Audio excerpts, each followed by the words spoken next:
You're listening to the Cool Audio Podcast, your escape into the world of stories, sounds, and imagination. Whether you're driving, chilling at home, or just need a moment to unplug, we've got a story just for you. So sit back, relax, and let the journey begin. Sure enough, hearing Justin's question about Chloe, Mrs. Cooper's eyes turned uneasy. "Justin, listen to me. You must—" "Mom, don't be so evasive with me. I want the truth. Where's Chloe? Tell me, tell me." He yelled at his mother, which was the first time he did in his life. It wasn't that he didn't respect his mother, but he couldn't bear to think of any bad news about Chloe. Justin had only one thought in his heart. If Chloe died, he just couldn't live. "Justin, Mom, I beg you, don't hide it from me. My heart hurts so much. Please tell me. I dreamed Chloe was covered in blood. What happened to her? Where's she? Why isn't she with me? Where is she? Where is Chloe?" Justin's voice was hoarse as he choked out the words. It was heartbreaking to hear him talk like this. "Justin, calm down. Get back to the bed first, and I'll tell you." "Tell me now." Justin was very stubborn. He must know the news about Chloe now, or he'd go crazy. Knowing she couldn't hide the news from him, Mrs. Cooper sighed lightly. "Justin, Chloe isn't dead. Don't think the worst of it. Chloe isn't dead." "Where's she? Why didn't she come and see me?" "She was wounded in the explosion. She's in a ward upstairs. I planned for you to see her when you're better, but you are so impatient." "Is Chloe crippled?" Justin asked with dread. "No, Chloe isn't crippled. She just had a concussion due to the explosion. She's fine?" Justin didn't believe it. He still felt fearful when he remembered the big explosion. The last thing he remembered was the black smoke and ear-deafening explosions. Hearing Justin's words, Mrs. Cooper was silent for 5 seconds. Finally, she said with difficulty, "Justin, Chloe lost her baby." "What?" Justin felt his heart almost stopped, thinking he had heard it wrong. Finally, Mrs. Cooper couldn't bear the torture in her heart and repeated the words, explaining the whole thing to him. Chloe lost her baby. The explosion alerted the police patrolling the neighboring area. An ambulance delivered you two to the hospital. To save Chloe's life, the doctors performed induced abortion for her. The baby is dead. Justin couldn't say a word. His pale lips trembled. "No, it can't be true. Mom, you're lying to me. Chloe's baby was about to be born soon. How could it die? You're lying to me. I don't believe it. I don't believe it." "Justin, it's true. We didn't expect things would turn out in this way. It's a miracle that you two are alive. The terrorists are all dead. In the explosion site, except for you two, the others were all blown into pieces. It's so horrible. I thought I lost you." Mrs. Cooper laid her head on Justin's shoulder and wept. It was obvious she had suffered a lot. At this moment, Justin only had one thought on his mind. Chloe's baby, who was about to be born, had died, in induced abortion. "How about Jack?" Justin closed his eyes in misery and asked his mother. "Jack is here. He's staying with Chloe in her ward." "I'll go and see her." Justin stood up with difficulty, but found he didn't have the strength to walk. "Chloe is in a bad state. She just lost her baby and is devastated. Justin, can you wait for a while and see her later?" "No, I must go now," Justin insisted.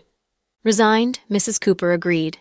But Justin was too big for her, so she called 2 bodyguards in to help Justin go upstairs. On his way to the upstairs ward, Justin had guessed what had happened. Chloe had planned to let him and Andrew go and detonate the bomb herself. But somehow Andrew guessed her plan and rushed to her at the last moment. He held her from behind and said something to her, taking the mini-bomb from her somehow. Then Andrew pretended to surrender to Layla and walked to her side before detonating the bomb. From what his mother told him, Justin knew no one survived the explosion except for him and Chloe. It meant Andrew succeeded. He killed himself, Layla, and all the men she brought, including the wooden-faced clerk working in the shop of the service station. At the thought that Chloe had lost her baby, Justin hated himself and wished he could suffer the pain for her. Chloe had come to rescue him and ended up in this state. How could he face her? How could he face Jack? The distance from his ward to her ward was only 200 meters, but he felt it was as long as 10,000 miles. Complicated feelings swirled in his mind. Finally, They reached the door of the ward. "Mr. Cooper, here we are. Will you enter?" the two bodyguards asked in low voices. Justin stood before the door but didn't dare to enter. He was torn. He wanted to see Chloe but was afraid to see her at the same time. After all, the result was hard to accept. "Justin, shall we come tomorrow?" Mrs. Cooper felt hurt inside for her son, afraid he'd get more emotional when he saw Chloe, so she tried to get him back. "No, I'll face it sooner or later." That said, Justin made the decision and said to the bodyguards expressionlessly, "You, help me into the room." When he entered, Chloe was asleep. Standing beside the bed, Jack was watching her. Seeing Justin enter, Jack looked back with unreadable eyes. "You woke up." Jack was the first to speak. Justin nodded. He looked at Chloe and felt bad when he saw her pale face. "Jack, did Chloe wake up?" "Not yet. She's been like this after the surgery, but the doctor said she'll be fine. She got a strong concussion in the head and has been in a coma for 3 days. I think she'll wake up soon." "Jack, the baby!" Tears welled up in Justin's eyes. "The baby is lost." Jack paused twice as he spoke the 4 words as if he was using all his strength to force the words out. Jack made his decision as soon as he arrived. Although he felt his heart breaking when the doctor asked him if he wanted to save the mother or child, he immediately told the doctor to save the mother, even though he loved their child very much. After Chloe's induced labor, the doctor brought out a fetus with blood all over his body. The doctor told Jack that the fetus was close to being of term, and he would have been a healthy boy if the explosion hadn't caused a massive hemorrhage in Chloe. Jack cried for an entire hour outside the OR. He silently shed his tears for his unborn child. "Jack, I'm so sorry." Justin was so guilty that he felt like he was going to die. At this very moment, he was so jealous of Andrew. This explosion and his death cleared the scoreboard between himself and Chloe. However, Justin was left with a debt so heavy he could barely breathe. "This isn't your fault, it's our baby's fate. Plus, the kidnappers didn't come for you, so don't be sad. Take care of yourself." Even at his worst, Jack still acted calmly. He knew this incident wasn't Justin's fault. After all, the kidnappers used Justin like a scapegoat. "If it weren't for Andrew, Chloe and I would have died," Justin said. "The police found Andrew's DNA in the explosion. I was going to ask you about what happened later. Andrew betrayed that woman. She thought he was Hunter this entire time, but at the last moment, he helped Chloe and I escape. Someone ambushed us while we were trying to escape. Chloe had explosives with her and was going to destroy Layla along with herself, but Andrew snatched Chloe's explosives from her. At least I think that's what happened." Justin carefully recollected the events of that day. "Thanks. You should get some rest. We can talk about the rest later." "Jack, Justin wanted to say something else. The guilt was eating him alive. The fetus was anticipated by Chloe and everyone in her family. She carried him for almost 10 months, and it died. In the blink of an eye. Chloe even almost died with his baby boy. Imagine how sad she will be once she hears that her baby is gone." Justin shook his head, trying to shove away the devastating thought in his head. He knew there was no point in staying outside the OR, so he walked back to his room, his bodyguards following close behind. Jack thought back at what happened. After defeating that giant man, he went back to the bamboo tower, but it was empty aside from Mr. Y, whom Zoe poisoned. Jack was very annoyed. He didn't like the feeling of being controlled by his enemy. On his way back, Justin's family called him to tell him about the explosion. They told him that Justin and Chloe were admitted to the military hospital for treatment. Upon receiving the phone call, Jack all but ran to the hospital. It was there he received the devastating news of his wife's miscarriage. Jack winced in pain at the thought of his unconscious wife. After Justin left, someone else came looking for Jack. The man, who had a head of silver hair, was wearing a navy blue Russian uniform paired with knee-high army boots. At least a dozen of his men waited outside the hospital as he walked up to greet Jack. "Jack." Jack was extremely surprised to see Riker. "Riker, why are you here?" "Professor Wagner called me." Then, Riker told Jack what happened. Only then did Jack realize the severity of the situation. If that's the case, then we're in trouble. Jack, where's Fiona? Jack didn't respond. Jack! Riker felt a bad feeling creeping up his spine. Truth be told, I don't know where Fiona is. How is that possible? Professor Wagner said you went looking for Chloe together.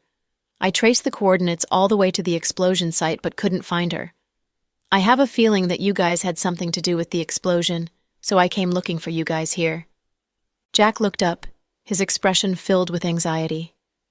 Yes, Fiona and I came together, but we took separate routes. She gave me some of her men, and she left with the rest of them. So, I think she's still in the forest. I have people looking for her, but no one's found her yet, and no one can reach her. According to Justin and Chloe saw that masked woman, so she's probably the culprit. The fact that she saw Justin means that Fiona lost, no? That's impossible. Fiona's never lost to anyone. Riker negated Jack's speculations without thinking. Do you know how to reach her? Jack asked. I called Professor Wagner. He said he should be able to locate Fiona with her implanted GPS, but the signal seemed to have cut off. That's why he asked me to come look for you guys. Do you remember where you last saw her? I'll go look for her. Maybe she injured herself or lost her way. Okay, wait. I'll draw you a map.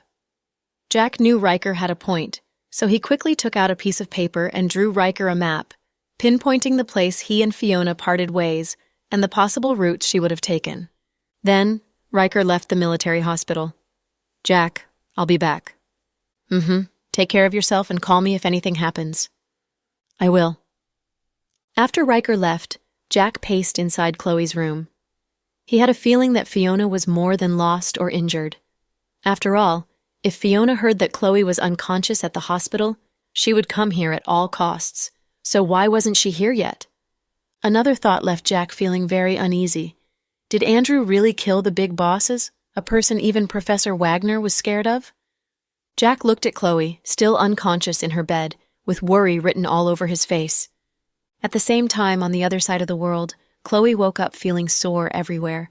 Her vision seems blurry, and after blinking furiously, she finally realized that she was inside a room that was decorated with nothing but white. Miss Chloe Green, you're finally up. Chloe tilted her head towards the voice who called out her name. It was a middle-aged woman who was dressed in gypsy clothing. She looked to be Indian, but speaks well. Who are you, and where am I? Chloe's head stirred. She felt like she was still dreaming. Don't be scared, Miss Green. This is your home now. You need to recuperate. The maid carefully reached out to tuck Chloe in, but the latter grabbed her wrist. This isn't my home. I need to go. Although she had just woken up, she wasn't suffering from amnesia.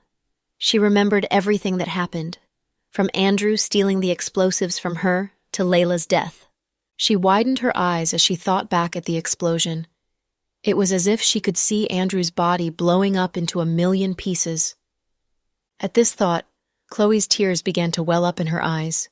She wasn't dreaming, right? Andrew was dead. He definitely died. Where was Justin? He was in that explosion with her. Chloe quickly sat up on the bed. Now was not the time to recuperate. She pushed away Messiah's hand and tried to lift herself off of the bed, but her entire body gave in. Miss Green, you're weak from the explosion. You really need to take care of yourself for the sake of your unborn child. When we saved you, you were on the brink of miscarriage. You almost lost your baby. Chloe immediately looked down at her belly upon hearing what Messiah said. Thank goodness her baby was still here. Our master performed surgery on you herself. Don't worry, he's okay now. Who is your master? Chloe asked. She knew people called Layla young master, so was Layla related to master? The maid didn't respond.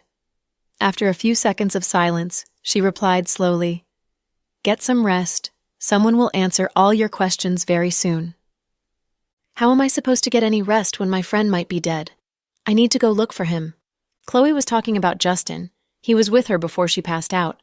Was he dead? You can't go looking for him. Messiah knew who Chloe was referring to. Why not?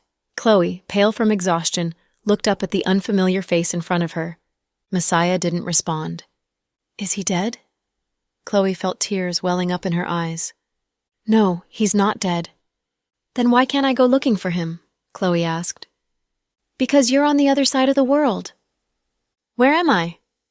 Only then did Chloe realize that she was very far away from the forest in Yunnan. Somewhere you've never been before. So, you're the people behind Layla? Chloe suddenly came to some realization. Her pupils dilated, and she felt her entire body shiver. Miss Green, you're still recovering. You should get some rest. I don't want to rest. Who are you? You! Before Chloe could finish her thought, Messiah raised her hand and gently waved it in front of Chloe. Then, she passed out. After Messiah tucked an unconscious Chloe back in, she left the room quietly. Inside the luxuriously decorated foyer. She woke up? Lynn asked. She was wearing a crystal mask and an elegant gown, looking like true loyalty. A beautiful scarlet macaw stood obediently in the palm of her hand, obviously frightened of its owner. Yes, master. She woke up just now but was a little agitated. I got her to fall asleep again, but I took a look at her vitals and she's anemic. I think she'll need to rest for a bit longer, the maid explained patiently. Did she say anything? She wanted to go look for her friend. What an idiot! How can she believe in something as useless as friends? I think she was talking about the man Layla kidnapped. He was very good to Miss Green. So what if he's good to her? Men always have a goal behind their niceties. She's still young. She doesn't understand this. You're right, master. Miss Green just needs to get used to everything that's happened. We should give her some more time. How's her baby? I did an ultrasound on her. His heart is beating healthily. He's fine now. I knew he would be fine as soon as you helped. Lynn smiled. Take good care of them. She's almost due. I will take good care of Miss Green. What about the other girl? Messiah knew who Lynn was referring to. Layla severely injured her. She has multiple fractures in her body and is still unconscious. Would you like to perform surgery on her, master? We'll let you know when I need her, Lynn said as she played with the bird in her hand. Yes, master. Then, Messiah left. Lynn muttered to herself with a creepy smile on her face. That damned girl Layla. I wonder what she'll do next. I guess we'll find out. Riker and his men looked for Fiona for days, all over the forest in Yunnan. Yet, they failed to find her. Somewhere near the edge of the forest and the bamboo tower, they found the corpses of some of Lu Yan's people, along with puddles of blood. After Riker gathered the DNA samples, he quickly went back to the city so Jack could get the samples tested. When the results came back, Riker's face fell. President Dawson, after multiple tests, we have concluded that these samples are from the same person. The doctor handed Jack a lock of a hair and a blood test. Riker had given the doctor this lock of Fiona's hair. He kept it in a small pouch and took it everywhere. He heard that this was an ancient custom in the country. Husbands and wives were tied together by a streak of hair, symbolizing their union. The blood was collected from the forest in Yunnan, and the doctor just told them that it belonged to Fiona. When Riker heard what the doctor said, he almost broke down. This news took an emotional toll on Jack as well. Chloe was still unconscious and her baby was gone. Fiona was missing. Justin was suffering from a concussion, and Andrew blew up into 1,000,000 pieces. How was he supposed to handle all this news? Did you double-check? Jack reconfirmed. I did. We tested it 3 times and are sure it's from the same person. It seems like whoever left the blood in the forest has been injured for at least 24 hours. If you haven't found them yet, they might be dead by now. Shut up! She's not dead! Riker howled, and the doctor quickly shut his mouth. Jack had never seen Riker so out of control. He waved his hand at the doctor. You can leave now. Riker's hand tightened around the blood test that was just handed to him. His voice came out as a tremble. Jack, you know Fiona's not dead, right? She's not dead. Jack listened painfully. He didn't expect this outcome and blamed himself. After all, Fiona left with him, and he came back unscathed while He felt apologetic towards Riker. Riker, this was my fault. I should have used my brain a little more. Don't say that. You might not even be able to defeat Fiona if you tried. The fact that you came back safely and she didn't means that she was their target, so please don't blame yourself.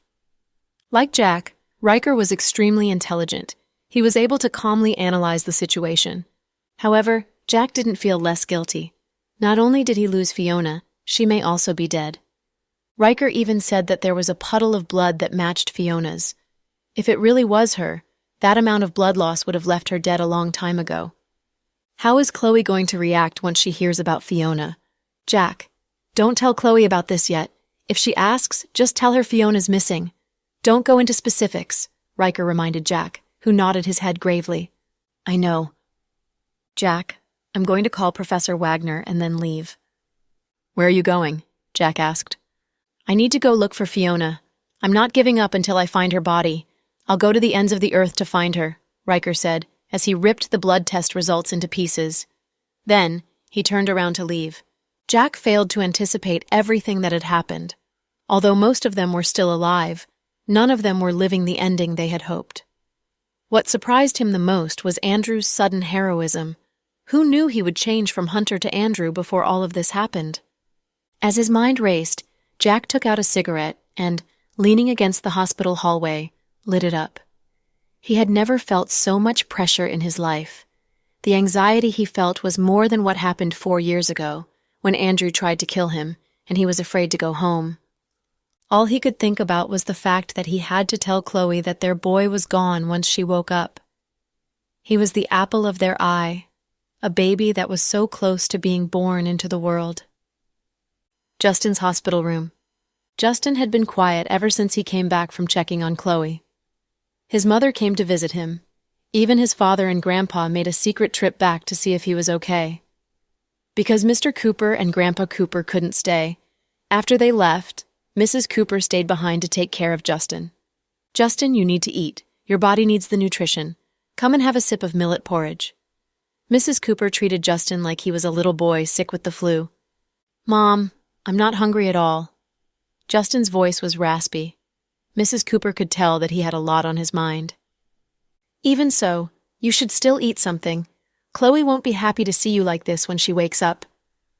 Mom, I won't be able to face Chloe again. She's never going to forgive me. Justin buried his head in his arms, feeling extremely guilty. All he could see when he closed his eyes was Chloe's dead baby. He was completely scared by what had happened. Chloe's not like that, don't worry. That makes me feel even worse. I'd rather she hit me and swear at me. Just then, one of the bodyguards knocked on the door, interrupting their conversation. Ma'am, Doctor told me to tell you that Miss Green woke up 5 minutes ago. Upon hearing this, Mrs. Cooper and Justin's expressions changed. Jack was getting hot water for Chloe when she woke up. He's been taking care of her for days and barely ate or slept. He was going to wipe Chloe's face and feet for her when she woke up. Honey. Jack's body froze upon hearing the weak voice of his wife. He quickly turned around and raced up to the bed, feeling incredibly emotional. He called out her name gently. Chloe. Honey, how long have I been sleeping? 3 days. That's so long, I feel dizzy. Don't move, stay down. Jack quickly pulled up her comforter. Honey, where's Justin? He's fine. He's resting up downstairs. Where's Andrew? Chloe looked at Jack with a sad expression. Jack's hand froze, and he didn't answer. Honey, tell me, where's Andrew? Chloe feebly grabbed Jack's arm and asked again. He's dead, Jack said slowly. He didn't want to agitate her. He died saving me. I was supposed to die.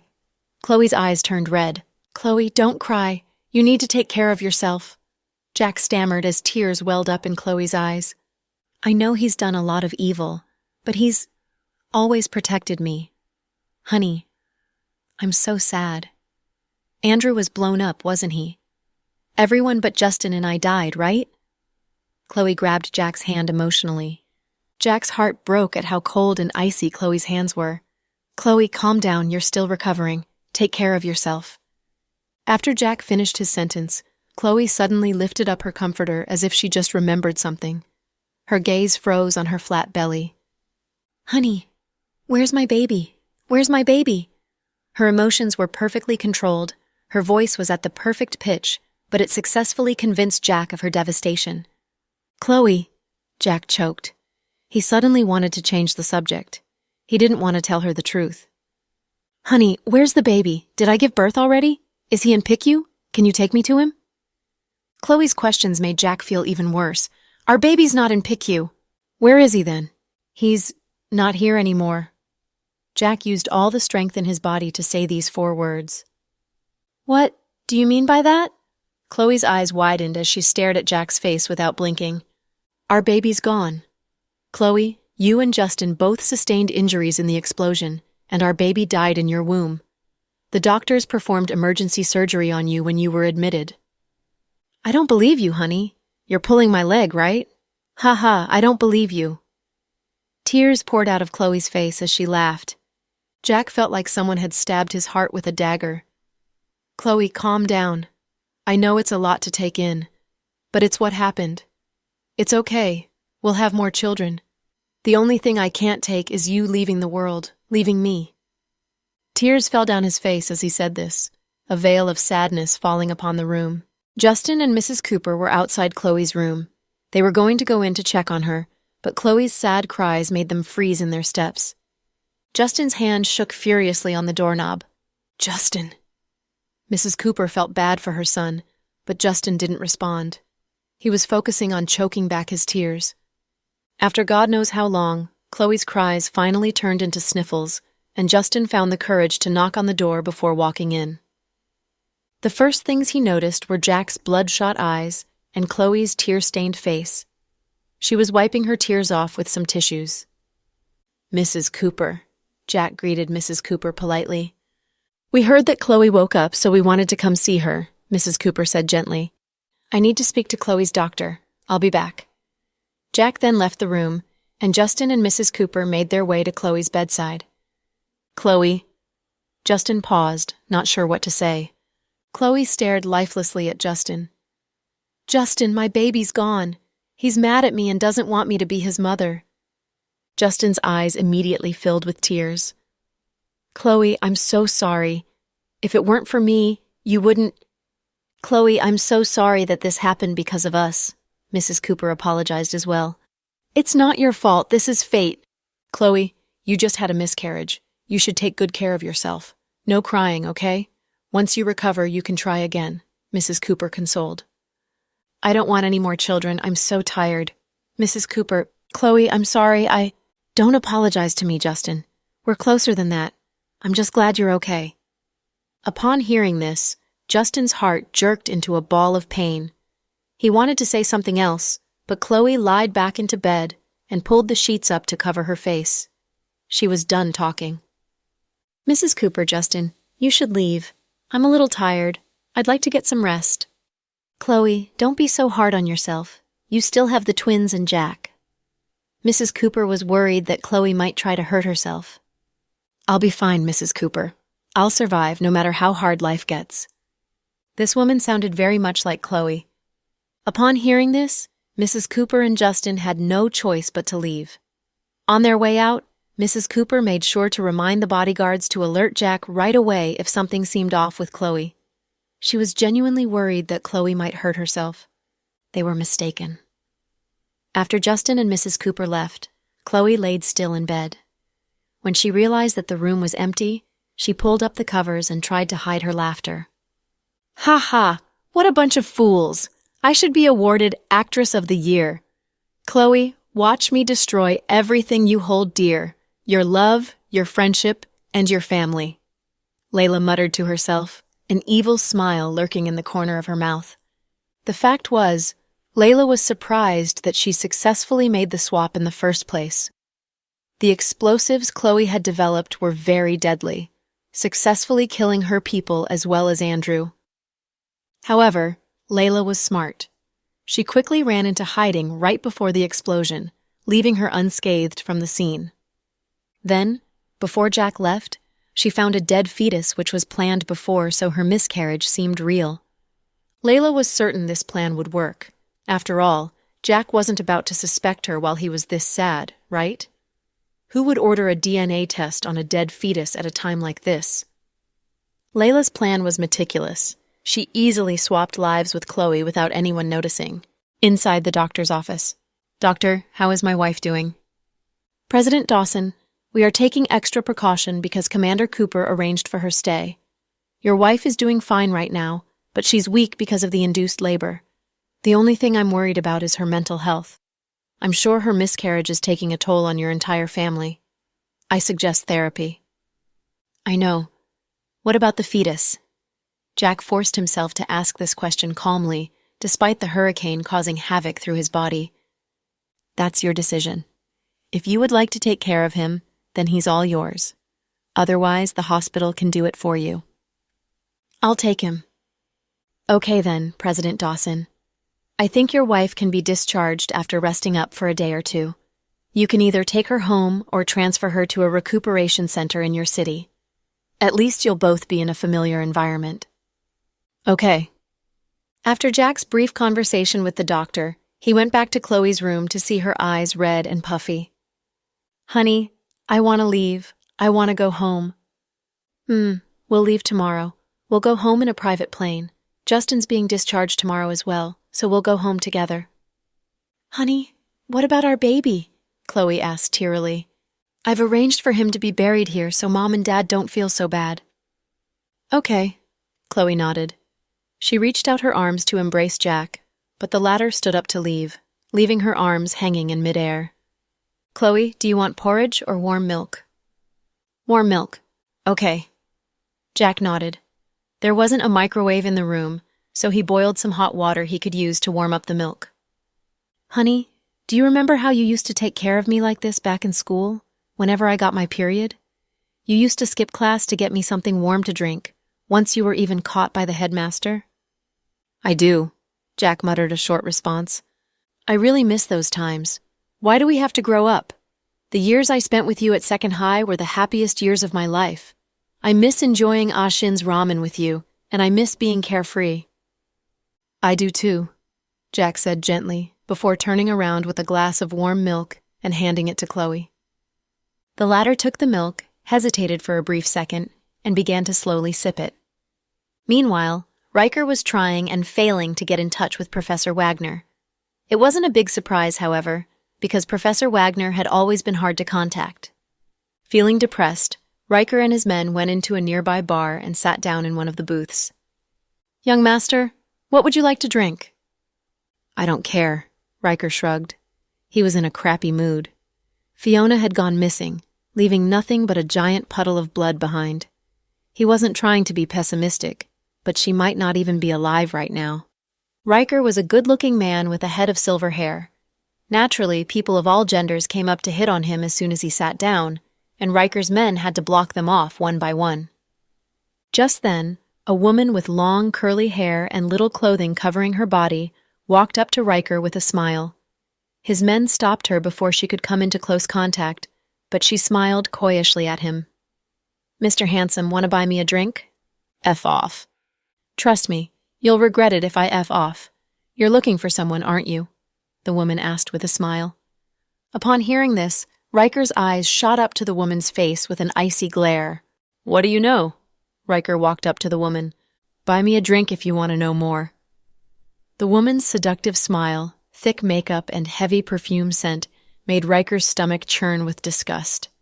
However, he wasn't about to leave any stone that may lead him to Fiona unturned, so he nodded quietly at the seat across from him. "I'll have a bottle of Royal Salute." The woman immediately ordered an expensive liquor. "If you give me what I want, I'll buy you any drink you want." "Really? Well then, if you're rich, waiter, I'll have 2 bottles of Royal Salute," the woman said greedily. She thought she had met her sugar daddy. You couldn't blame her. Riker looked like a rich tourist. Moreover, he was a good dresser, and although he wasn't wearing any brand-named clothes, those bodyguards immediately gave his status away. Riker remained silent this entire time.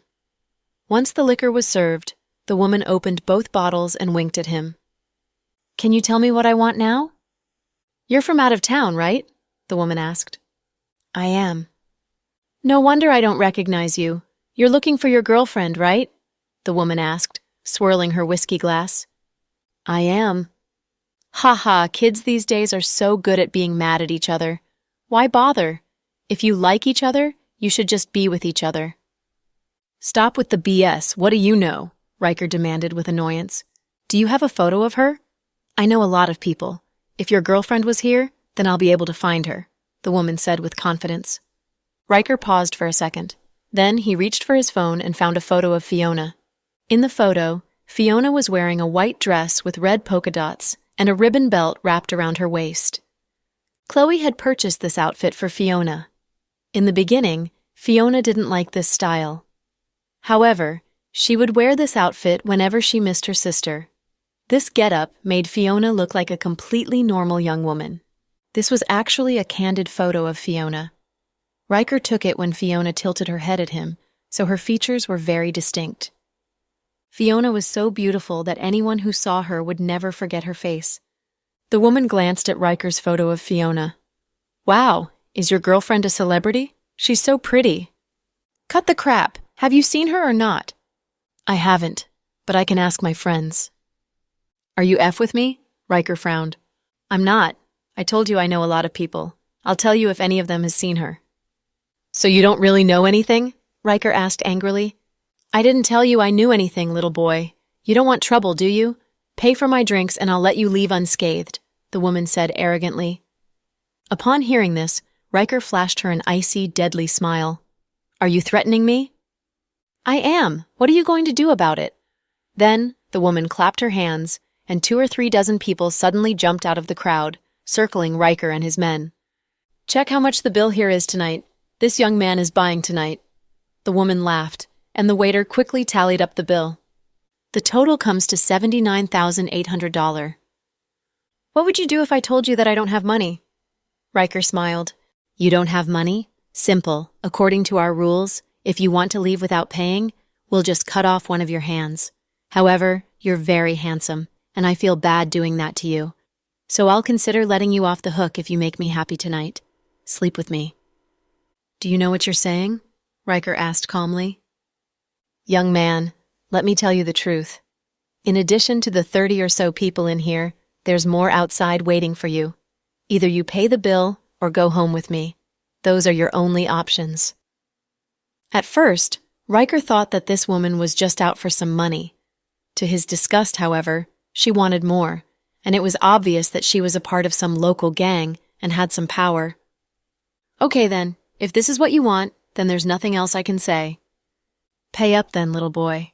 You look like you have the cash." The woman was positive that Riker, like most of the young male tourists, had rich parents and would pay anything to cause a scene. None of Riker's men moved. They were waiting for him to give them orders. Riker reached into his coat pocket, and just as everyone thought he was getting his wallet, Riker whipped out a handgun and blasted a hole in the woman's head. He was a good shot. As the bullet pierced through the woman's head, blood and brains spurted out like a broken pipe, spraying the people around her. The woman's lackeys stood frozen to their spots. They'd never seen anything like this. Their knives and guns are all just for show. Before they could come back to reality, Riker began shooting at the woman's lackeys. At the sight of this, Riker's men began to shoot at their captors as well. Riker and his people caused quite a commotion. More than 100 policemen came to the scene. However, by the time they had arrived, Riker had already disappeared. It wasn't until Jack saw the news that evening did he realize what had happened. Breaking news. A robbery gone bad happened at a bar on Chuntao Road. The burglar shot more than 30 people after his failed robbery attempt. More than 20 people have been reported to be dead, with another 12 severely injured. This mass murder is now on file with the Municipal Bureau, and we urge all witnesses to provide testimonies at the Bureau for an award. Jack was almost sure that at this point in time, only Riker was capable of doing something like this. "Honey, where's Fiona?" Chloe, who was still resting in bed, suddenly asked. "Fiona. Just tell me. Lay all the bad news on me at once. I can't take one blow after another. Fiona's missing." "She's missing? How is that possible? I thought she was with you the entire time." Then, Jack told Chloe what happened in a nutshell, and by the time he was done, she was bathed in tears again. All Jack could do was quietly hand her tissues. The next morning, Jack, Chloe, Justin, and Miss Cooper left Yunnan in a private plane the military had provided them with. On board the plane, Chloe asked Jack, "Honey, our baby?" "He's been buried. Don't worry, when the time comes I'll have him moved back home with us." Chloe nodded tearily. She reached out and placed an icy hand on Jack's back. "Honey, we'll have another baby, right?" Jack didn't speak. He just reached out and touched Chloe's head, trying to comfort her. But Justin and Mrs. Cooper felt even worse. The four of them returned to the city quietly. Chloe returned to South Hill Manor directly to rest. Their friends waited in Justin's house to celebrate his return, oblivious of his foul mood. Justin entered the house expressionlessly and sat on the sofa. "Mr. Cooper, welcome back. We waited for you for a long time. Where shall we go tonight for the celebration?" Obviously, Max threw an arm around Justin's shoulder and asked cheerfully. "You guys go home. I want to be alone," Justin said listlessly. "What's up? Mr. Cooper, after surviving your ordeal, you'll be blessed with great fortune. This isn't your style. Now that you and my sister-in-law are back safe, and Andrew died in an explosion, we must celebrate. All our troubles are gone. I heard that batch Zoe died pathetically too." Max got all this information from Noah, who had talked to Jack on the phone. They all thought Justin and Chloe were slightly wounded in the explosion. Andrew died with the bad guys together in the explosion, and Zoe and Mr. Y died too. Mr. Y was killed by Zoe with poison at Chloe's instigation. Zoe changed her mind and tried to sell Chloe out, but was killed by Andrew. It was indeed a happy ending for them, but... Justin shook his head and glanced around. Looking at Max, Avery, Brenton, Victoria, Case, and Zuri, he found it was difficult to open his mouth. "President Cooper, did something happen?" Anne had been with him for a long time and knew his boss more than anyone else. He had seen something wrong in Justin's face the moment he entered. In the past, he would have joked with his friends in excitement, but now he seemed to have lots of things on his mind. "Guys, I must tell you something. Justin." Mrs. Cooper was worried about her son's health and had told him to talk about it later, but it seemed he would do it the moment he came home. "Mom, let me tell them. Anyway, they'll know it sooner or later. I'll feel bad if I don't say it." Max froze for a second and then said with a chuckle, "What's it? You look so mysterious." "Yeah, Justin, tell us now, don't make us wait," Zuri said in a low voice. "Chloe was hurt as she tried to rescue me." "I guess you know about the big explosion, right?" Justin said slowly. The others all nodded since they had heard about the explosion from Noah. Noah was still working in the Municipal Public Security Bureau, and Sarah was said to have gone to South Hill Manor with Ethan to wait for Chloe. They were not here. "In the explosion, Chloe lost her baby." "What?" Avery's face turned white and her body fell into Max's arms. They were all stunned. Anne was stupefied too. After all, Chloe's baby was almost full term and could live even if it was born before its term. "Is it a premature birth?" Victoria asked uncertainly. "It was induced abortion. The baby is dead." Justin said the words with difficulty, feeling stinging pain in his heart with every word he said. Hearing Justin's words, they all fell silent, creepily silent. Standing behind Justin, Mrs. Cooper lowered her head and began to weep. Whenever Chloe's baby was mentioned, she and Justin would feel wrenching pain inside. Justin felt worse, burdened with guilt. "Mr. Cooper, don't mess with us. We don't like this joke." Holding Avery in his arms, Max prayed that it was Justin and Chloe's prank on them. "I'd never joke about something like this. Chloe lost her baby when she tried to rescue me, so I feel extremely bad about it. I feel guilty for her and Jack. I'm still trying to process it. I'm sorry, my friends, but I'm not in the mood to celebrate. Please go home. I want to be alone." Justin grabbed his jacket and went upstairs. His friends exchanged a look and didn't know what to say. "Aunt, is it true? I just can't believe it." Brenton, a man of few words, glanced at Mrs. Cooper. Mrs. Cooper covered her mouth and nodded with tears in her eyes. Avery burst into tears and ran out of the house. "Avery!" Worriedly, Max ran after her. Understanding the situation, the others looked dispirited and left one by one. Mrs. Cooper instructed Anne to take care of Justin before she left. Justin lay in his bed for the whole night and refused to have supper, and didn't dare to disturb him.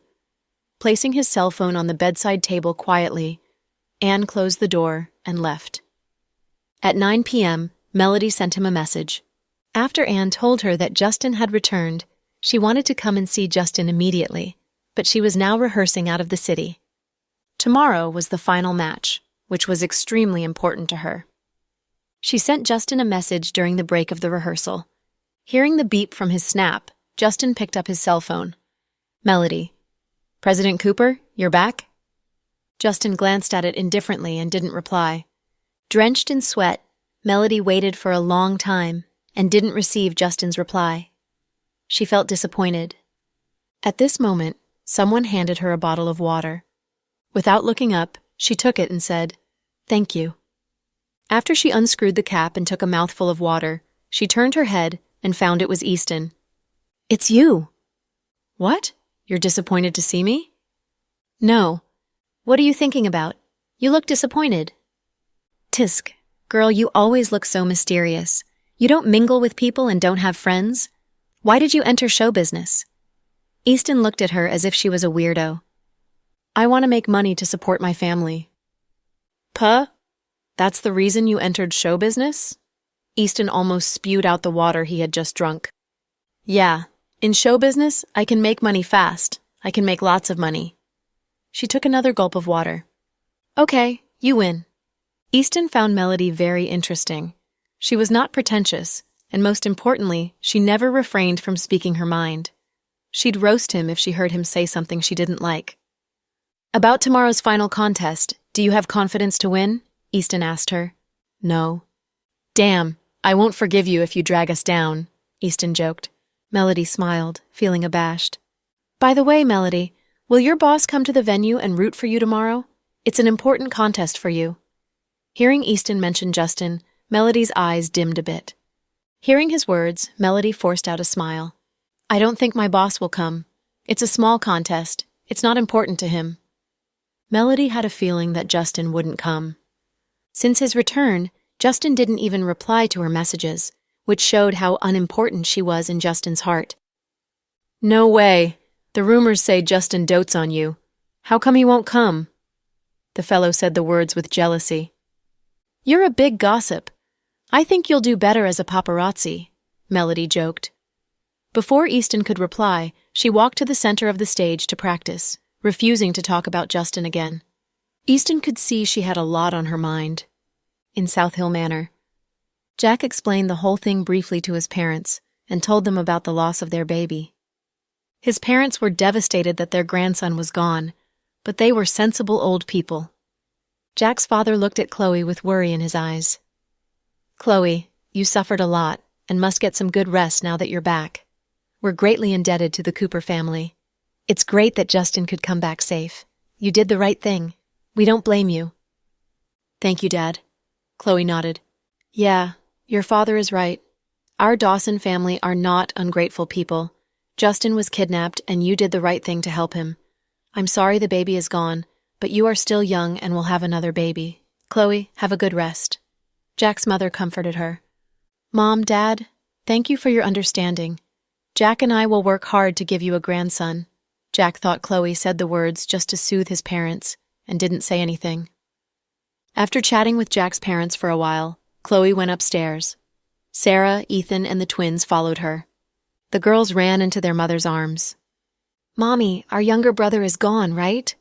Little Bean looked at her mommy's flat belly sadly. "I'll give you another brother, okay?" Chloe touched Little Bean's head. "But I like this brother. Although my sister and I always called him Aiden Dawson, we never wanted him to be our scapegoat. We'd love and protect him." Little Bean seemed to love this brother she had never met. "Okay, Little Bean, Mommy is sad too. Don't talk about it." Pudding was more considerate and stopped her sister from talking more about the topic. The girls chatted with their mother for a while, and Jack told them to bring Ethan to play in the next room. When Jack went to the kitchen and instructed the housemaids to make ginseng soup for Chloe, Sarah and Chloe were left alone in the bedroom. "You almost scared me to death. Being your bestie is like riding a roller coaster." With red-rimmed eyes, Sarah reached out and held Chloe's hand tightly. "Huh? Chloe, your hand feels so cold." Sarah was surprised by the chilliness of Chloe's hand. Chloe drew back her hand and smiled calmly. "My hands have been like this for days, probably because of the induced abortion." "You suffered a lot." "Okay, stop crying. It's thrilling to be my bestie." "Chloe, since no one is around, I must ask you, Did you make Octavia disappear? Sarah knew about Octavia's disappearance by accident and found it was weird, but she hadn't had the chance to ask about it after Chloe was in trouble. Now that they were alone, Sarah finally got the chance to ask Chloe about it. Thanks for tuning in to the Cool Audio Podcast. If you enjoyed the story, don't forget to like, subscribe, and share with a fellow story lover. Until next time, stay cool and keep listening.